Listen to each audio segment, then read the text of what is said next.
Bugun men sizlarga juda muhim masalani tushuntirib beraman. Qariyalar uchun qo'shimcha to'lovlar oshgani, avgust oyida kimlar pensiyasiga yoki ijtimoiy to'loviga qo'shimcha ravishda 5 million so'mgacha pul olishi mumkinligi haqida gaplashamiz. Bu mavzu faqat pensionerlarga emas, ularning farzandlariga, nabiralariga, uyida keksa ota-onasi bor har bir oilaga tegishli. Chunki ko'p odamlar o'ziga tegishli pulni bilmagani, hujjatni vaqtida topshirmagani yoki oddiy xatolik sababli ololmay qoladi. Shuning uchun hozir videoni oxirigacha ko'ring, kanalga obuna bo'ling va like bosib qo'ying. Men bu masalani oddiy tilda misollar bilan kimga tegishli emas, qayerga borish kerak, qanday hujjat tayyorlash kerak, hammasini birma-bir aytib beraman. Avvalo bitta narsani aniq tushunib olaylik. Qariyalarga beriladigan pul deganda hamma bir xil to'lovni nazarda tutmaydi. Kimdir yoshga doir pensiya oladi, kimdir nogironlik pensiyasi oladi, kimdir boquvchisini yo'qotganlik bo'yicha to'lov oladi. Yana kimdir pensiya tayinlash uchun yetarli ish staji bo'lmagani sababli nafaqa oladi. Bundan tashqari alohida toifadagi fuqarolarga qo'shimcha ustamalar, kompensatsiyalar, moddiy yordamlar, parvarish bilan bog'liq to'lovlar yoki mahalla orqali ajratiladigan yordamlar ham bo'lishi mumkin. Oldin ko'p holatda odamlar bunday to'lovlarni faqat pensiya miqdori oshishi deb tushunardi. Masalan, davlat pensiyani oshirdi. Demak, mening kartamga ko'proq pul tushadi deb o'ylashardi. Lekin amalda tizim bundan murakkabroq. Pensiyaning asosiy miqdori alohida, unga qo'shiladigan ustama alohida, ayrim toifalar uchun beriladigan bir martalik yoki vaqtinchalik yordam alohida hisoblanadi. Shuning uchun avgust oyida 1,1 million so'mgacha qo'shimcha oladiganlar haqida gap ketganda. Bu hamma pensioner avtomatik shu summani oladi degani emas. Bu yerda toifa, huquq, hujjat, tayinlangan pensiya turi, yashash sharoiti va ayrim hollarda arza topshirish masalasi bor. Hozirgi o'zgarishning mohiyati shundaki, qariyalar va ijtimoiy himoyaga muhtoj shaxslar uchun qo'shimcha qo'llab-quvvatlash miqdorlari qayta ko'rib chiqilyapti. Ayrim guruhlarga to'lovlar oshirilmoqda. Ba'zi joylarda esa oldin e'tibordan chetda qolgan odamlarning ro'yxati yangilanmoqda. Natijada kimdir pensiyasiga ozroq qo'shimcha ko'radi, kimdir bir necha 100 ming so'm oladi. Ayrim toifadagi fuqarolarda esa jami qo'shimcha to'lov 5 million so'mgacha yetishi mumkin. Men aynan shuni bosqichma-bosqich tushuntiraman. Men birinchi navbatda yoshga doir pensiya olayotgan qariyalarga murojaat qilaman. Agar siz oddiy yoshga doir pensiya olayotgan bo'lsangiz, sizning asosiy pensiyangiz davlat belgilagan tartibda indeksatsiya qilinadi yoki qayta hisoblanadi. Lekin qo'shimcha 1,1 million so'm degan gap sizga avtomatik tushadi deb o'ylamang. Sizda alohida imtiyozli maqom bo'lsa, masalan, nogironlik guruhi, urush yoki mehnat fronti bilan bog'liq maqom, yolg'iz yashovchi qariya maqomi, parvarishga muhtojlik, ijtimoiy reyestrga kiritilganlik, kam ta'minlangan oila tarkibida yashash kabi holatlar bo'lsa, qo'shimcha to'lovga asos paydo bo'lishi mumkin. Masalan, birinchi misol, Toshkent viloyatida yashovchi 72 yoshli onaxon 1 million 2 ming so'm pensiya oladi. U yolg'iz yashaydi, farzandlari boshqa viloyatda, doimiy parvarishga muhtoj, shifokor ko'rigida surunkali kasalliklari bor. Agar u mahalla va ijtimoiy himoya organlariga murojaat qilmagan bo'lsa, tizim uni oddiy pensioner sifatida ko'rishi mumkin. Lekin u yolg'iz qariya sifatida ro'yxatga olinsa, uy sharoiti o'rganilsa, zarur hujjatlar tasdiqlansa, unga qo'shimcha yordam yoki xizmat tayinlanishi mumkin. Ana shunda uning avgustdagi jami tushumi odatdagi pensiyasidan sezilarli oshishi ehtimoli bor. Ikkinchi misol. Samarqandda yashovchi 18 yoshli otaxon ikkinchi guruh nogironligi bo'yicha pensiya oladi. Uning pensiyasi bor, lekin dori-darmon xarajatlari ko'p. Agar u nogironlik guruhi bo'yicha qo'shimcha ustamaga haqli bo'lsa, lekin hujjat muddati o'tib ketgan yoki tibbiy mehnat ekspert komissiyasi xulosasi yangilanmagan bo'lsa, to'lov to'xtashi yoki kamayishi mumkin. Ko'p odamlar aynan shu yerda adashadi. Menga oldin berilardi, nega endi tushmadi deydi. Sababi ba'zi ustamalar asosiy pensiyadan farqli ravishda hujjat bilan bog'liq. Hujjat muddat tugasa, tizim avtomatik to'xtatishi mumkin. Uchinchi misol. Qashqadaryoda yashovchi 75 yoshli qariya pensiya oladi. Turmush o'rtog'i vafot etgan. U boquvchisini yo'qotganlik bo'yicha qo'shimcha huquq bor yoki yo'qligini bilmaydi. Har doim ham ikki pensiya bir vaqtda to'liq berilmaydi. Lekin ayrim holatlarda pensiya turini tanlash yoki qayta hisoblash odam uchun foydaliroq bo'lishi mumkin. Masalan, o'z pensiyasi 900 ming so'm, marhum turmush o'rtog'ining staji va ish haqi yuqori bo'lgan bo'lsa, qayta hisoblash natijasida yuqoriroq to'lov chiqishi mumkin. Bu bevosita 20 million so'm qo'shimcha degani emas, lekin avgust oyida qayta hisoblangan farq bir necha oylik yig'ilib tushsa, katta summa bo'lib ko'rinadi. Endi eng ko'p so'ralayotgan savolga o'taman. Avgustda kimlar 20 million so'mgacha qo'shimcha olishi mumkin? Men buni ehtiyotkorlik bilan tushuntiraman, chunki har bir odamning holati alohida tekshiriladi. Birinchi guruh pensiyasi yoki nafaqasi qayta hisoblanadiganlar. Agar sizning pensiyangiz oldin noto'g'ri hisoblangan bo'lsa, ish staji, ish haqi ma'lumotlari, arxiv hujjatlari keyin topilgan bo'lsa yoki oldin kiritilmagan davrlar tasdiqlansa, pensiya jamg'armasi qayta hisob kitob qiladi. Shunda faqat keyingi oydan oshgan pensiya emas, ayrim hollarda o'tgan davr uchun farq ham to'lanishi mumkin. Masalan, odam 1 million so'm pensiya olib kelgan. Qayta hisoblangandan keyin pensiyasi 1 million 2 ming so'm bo'ldi. Agar farq 2 ming so'm bo'lsa va bu farq bir necha oy uchun yigilsa, avgustda kartaga odatdagidan 1 million yoki undan ko'proq tushishi mumkin. Agar farq kattaroq bo'lsa, jami qo'shimcha 1 million so'm atrofida bo'lish ehtimoli bor. Ikkinchi guruh nogironligi bo'lgan qariyalar, ayniqsa birinchi guruh nogironligi parvarishga muhtojlik, dori darmon yoki ijtimoiy xizmatga ehtiyoj bo'yicha ro'yxatga olingan fuqarolarda qo'shimcha to'lovlar mavjud bo'lishi mumkin. Bu yerda shifokor xulosasi, nogironlik guruhi, parvarish zarurati, yashash sharoiti muhim. Masalan, 40 yoshli otaxon birinchi guruh nogiron, o'zi yura olmaydi, doimiy parvarish kerak. Uning asosiy pensiyasidan tashqari alohida ustama yoki kompensatsiya olish huquqi bo'lishi mumkin. Agar bu huquq oldin rasmiylashtirilmagan bo'lsa, avgustda hujjat to'g'rilansa, qo'shimcha to'lov sezilarli bo'ladi. Uchinchi guruh yolg'iz keksalar va kam ta'minlangan oiladagi pensionerlar.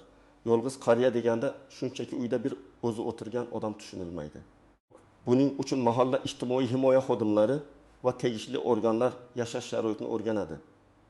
Farzandlari bor yo'qligi, ularning yordam berish imkoniyati, qariyaning daromadi, sog'lig'i, kommunal xarajatlari, dori-darmon ehtiyoji hisobga olinadi.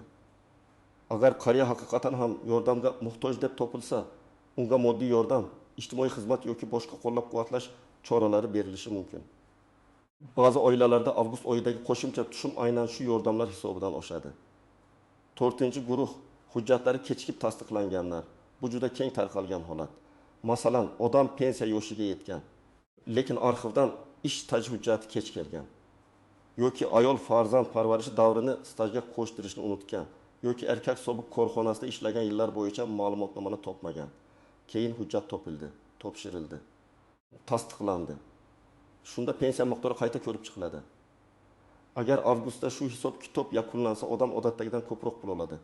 Odamlar buni qo'shimcha oshdi deb qabul qiladi. Lekin aslida bu o'ziga tegishli pulning qayta hisoblangan qismi bo'lishi mumkin. 5-guruh alohida imtiyozli maqomga ega fuqarolar. Bunga mehnat faxriylari, ayrim davlat mukofotlari egalari, urush davri yoki unga tenglashtirilgan toifalar, xizmat vazifasida jarohat olganlar, ayrim kassalarda uzoq yil ishlaganlar kirishi mumkin. Har bir maqom uchun alohida norma va hujjat kerak. Masalan, odamda guvohnoma bor, lekin pensiya jamg'armasi bazasiga kiritilmagan. U guvohnomani olib borib, ariza yozsa, ustama qayta tiklanishi yoki tayinlanishi mumkin. Endi kimlar ortiqcha xavotir qilmasligi kerakligini aytaman. Agar siz pensiyani o'z vaqtida olayotgan bo'lsangiz, hujjatlaringiz to'liq bo'lsa, nogironlik guruhi yoki imtiyozli maqomingiz bo'lmasa, yolg'iz qariya sifatida ro'yxatda turmasangiz, avgustda hamma qatori oddiy oshirilgan yoki belgilangan miqdordagi pensiyani olasiz. Sizga alohida 1 million so'm avtomatik tushmasligi mumkin. Bu yomon xabar emas, bu faqat noto'g'ri kutishning oldini olish uchun aytilyapti. Masalan, 5 yoshli pensioner 1 million 400 ming so'm pensiya oladi. Sog'lig'i yaxshi, farzandlari bilan yashaydi. Qo'shimcha imtiyozi yo'q. U internetda avgustda 1 million beriladi degan gapni eshitib bankomatga boradi. Lekin odatdagi pensiyasi tushadi. Keyin meni aldashdi deb o'ylaydi. Aslida u alohida toifaga kirmagan bo'lishi mumkin. Shuning uchun har bir xabarni o'zingizning holatingizga solishtirish kerak. Yana bir misol. Pensionerning bank kartasiga avgustda 1 million so'm tushdi. U buni hamma pensionerga berilyapti deb qo'shnilariga aytadi. Qo'shnisi ham kutadi, lekin unga tushmaydi. Sabab oddiy. Birinchi pensionerda qayta hisoblangan farq yoki ijtimoiy yordam bo'lgan. Ikkinchisida esa bunday asos yo'q. Shu sababli odamlar orasida noto'g'ri gap tez tarqaladi. Bu mavzuda eng katta xatoliklardan biri shuki, odamlar pensiya oshdi degan gapni hamma bir xil pul oladi deb tushunadi. Pensiya tizimida hamma narsa individual hisoblanadi. Ish staji, o'rtacha ish haqi, pensiya turi, yosh nogironlik guruhi, imtiyozli maqom, avvalgi to'lovlar. Qarzdorlik yoki ushlab qolishlar ham ta'sir qiladi. Birinchi nozik jihat qarzdorlik va ushlab qolishlar. Ba'zi pensionerlarda aliment, kredit, sud qarori, ortiqcha to'langan pensiyani qaytarish kabi ushlab qolishlar bo'lishi mumkin. Pensiya oshgan bo'lsa ham qo'lga tegadigan summa kutilganidan kam chiqadi.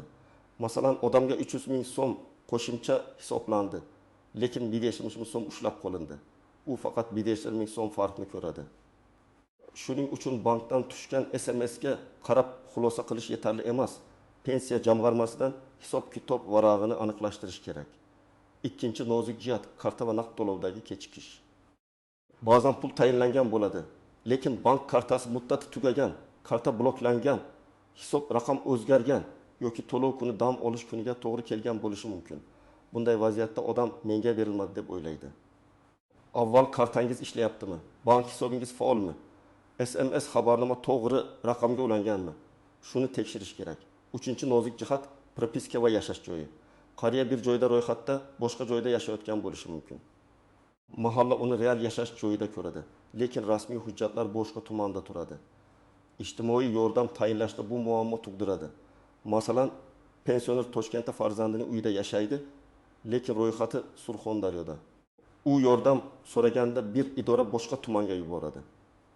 Bunday holatda yashash joyi bo'yicha mahallaga murojaat qilish, zarur bo'lsa vaqtincha ro'yxatdan o'tish yoki rasmiy ma'lumotlarni moslashtirish kerak bo'ladi. 4-chi nozik jihat.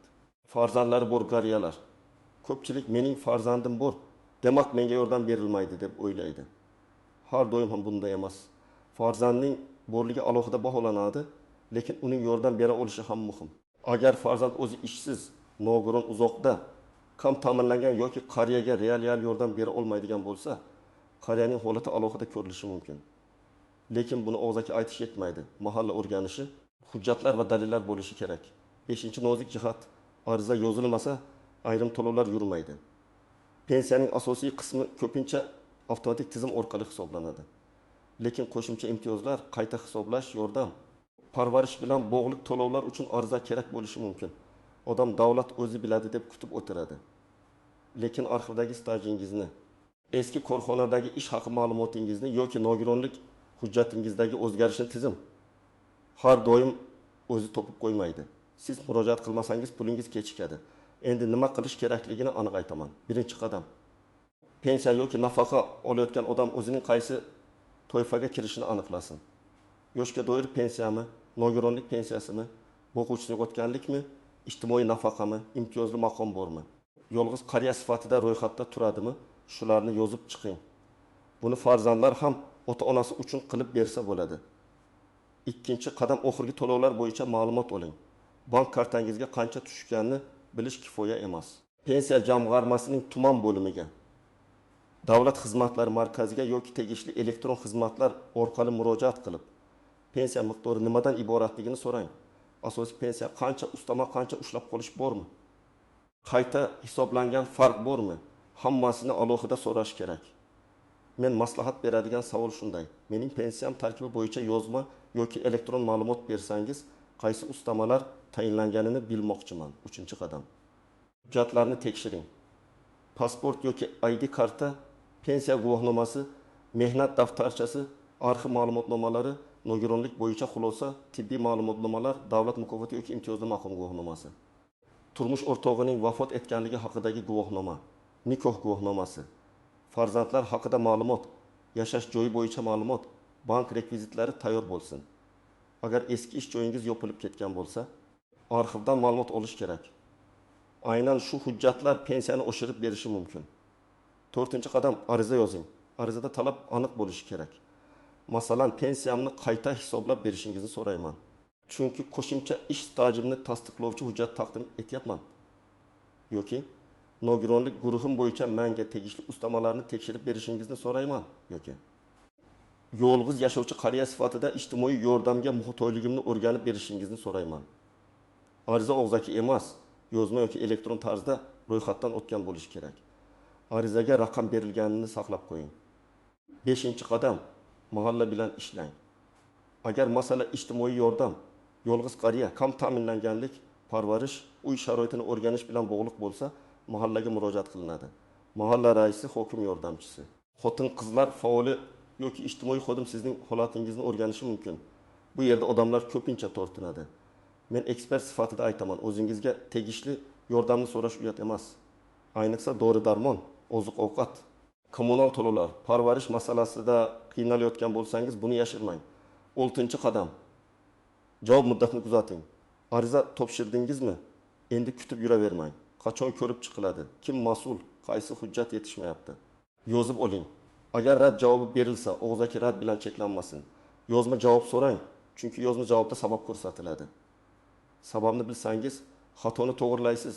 Hujjat yetishmayaptimi? Maqom tasdiqlanmaganmi? Muddat o'tganmi? Boshqa idoradan ma'lumot kerakmi? Shular ayon bo'ladi.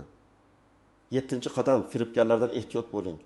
Men sizga 10 million chiqarib beraman. Oldindan pul bering. Kartangiz kodini ayting. SMS'dagi raqamni yuboring. Deganlarga ishonmang. Davlat to'lovlari uchun hech kim sizdan bank kartangizning maxfiy kodini so'ramaydi. Pensiya yoki yordam masalasi faqat rasmiy idoralar, bank, mahalla va elektron xizmatlar orqali hal qilinadi. Ayniqsa qariyalar ko'p hollarda telefon orqali aldovga uchraydi. Farzandlar, ota-onangizga tushuntiring. SMS kod, karta pin kodi, plastik kartaning orqa tomonidagi raqam hech kimga aytilmaydi. Yana bir muhim maslahat. Qo'shnining holatini o'zingizga o'lchamang.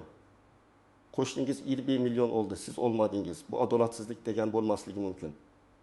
Uning qayta hisoblangan pensiyasi, nogironlik ustamasi, ijtimoiy yordam arizasi yoki bir necha oylik farqi bo'lishi mumkin. Sizning vazifangiz, men qaysi toifaga kiraman, menga qaysi pul tegishli, hujjatim to'liqmi degan savollarga javob topish. Keling, yana bir nechta vaziyatni ko'rib chiqamiz. Birinchi vaziyat, 70 yoshli ayol 22 yil ish stajiga ega, lekin mehnat daftarchasida 5 yil yozuv noto'g'ri bo'lgan. U yillar hisobga olinmagan. Ayol pensiyaga chiqqanidan keyin arxivdan ma'lumotnoma oldi. Pensiya qayta hisoblandi. Har oy pensiyasi 1,5 ming so'mga oshdi. Agar bu farq bir necha oy uchun qayta to'lansa, avgustda kartaga odatdagidan 700 ming, 900 ming yoki undan ko'proq tushishi mumkin. Demak, qo'shimcha ba'zan yangi yordam emas, oldin hisobga olinmagan mehnatingizning pulidir. Ikkinchi vaziyat. 82 yoshli otaxon farzandlari bilan yashamaydi. Ko'rish qobiliyati pasaygan. Dori xarajati yuqori. U ilgari mahallaga murojaat qilmagan. Ijtimoiy xodim kelib, uy sharoitini o'rgandi, kerakli ro'yxatga kiritdi. Moddiy yordam masalasi ko'rildi. Natijada u bir martalik yordam yoki qo'shimcha qo'llab-quvvatlash bo'lishi mumkin. Bu odamning asosiy pensiyasini o'zgartirmaydi, lekin avgustdagi jam pulini oshiradi. Uchinchi vaziyat, pensionerning turmush o'rtog'i vafot etgan. Lekin u boquvchisini yo'qotganlik huquqi bo'yicha maslahat olmagan. Pensiya jamg'armasiga borib, ikki variantni solishtirdi. O'z pensiyasi foydaliroqmi yoki boshqa turdagi pensiyaga o'tish foydaliroqmi? Ba'zan o'z pensiyasida qolish yaxshi, ba'zan qayta hisoblash foydaliroq bo'ladi. Buni qo'shni yoki qarindosh emas, mutaxassis hisoblab beradi. 4-vaziyat. Birinchi guruh nogironligi bo'lgan qariya parvarish uchun qo'shimcha to'lov olish huquqiga ega bo'lishi mumkin. Lekin tibbiy xulosasi eskirgan. U shifokor ko'rigidan o'tdi, hujjat yangilandi, so'ng tegishli idoraga topshirildi. Mana shu holatda ham to'lovlar tiklanishi yoki yangidan tayinlanishi mumkin. Eng muhim narsa hujjat muddati va mazmunini tekshirish. Demak, avgust oyida 1,5 million so'mgacha qo'shimcha olishi mumkin bo'lganlar asosan alohida toifaga kiradigan, pensiyasi qayta hisoblanayotgan, nogironlik yoki parvarish bilan bog'liq ustamaga haqli, yolg'iz va yordamga muhtoj qariya sifatida ro'yxatga olinayotgan yoki oldingi davrlar uchun farq to'lovi chiqayotgan fuqarolardir. Bu pul hamma pensionerga bir xil beriladi degan gap emas. Lekin ko'pchilik o'z huquqini bilmagani uchun tegishli pulini ola olmay qoladi. Men sizga eng asosiy yo'lni aytdim. Avval o'z toifangizni aniqlang. Keyin pensiya tarkibini tekshirtiring. Hujjatlaringizni yig'ing. Zarur bo'lsa ariza yozing. Mahalla va pensiya jamg'armasi bilan rasmiy ishlang. Javobni yozma oling. Shunda siz taxmin bilan emas, aniq huquq va aniq hisob-kitob bilan harakat qilasiz. Agar sizning oilangizda pensioner, ota-ona bobo yoki buvi bo'lsa, bu ma'lumotni ularga albatta tushuntiring. Kommentariyada yozing. Sizning hududingizda avgust oyida pensiya yoki qo'shimcha to'lovlar bo'yicha qanday o'zgarish bo'ldi? Kimdir qo'shimcha pul oldimi yoki hujjat topshirishda muammo bo'ldimi? Videoga like bosing, kanalga obuna bo'ling. Chunki men keyingi videolarda pensiya, nafaqa, moddiy yordam va ijtimoiy himoya bo'yicha eng kerakli ma'lumotlarni oddiy tilda tushuntirishda davom etaman.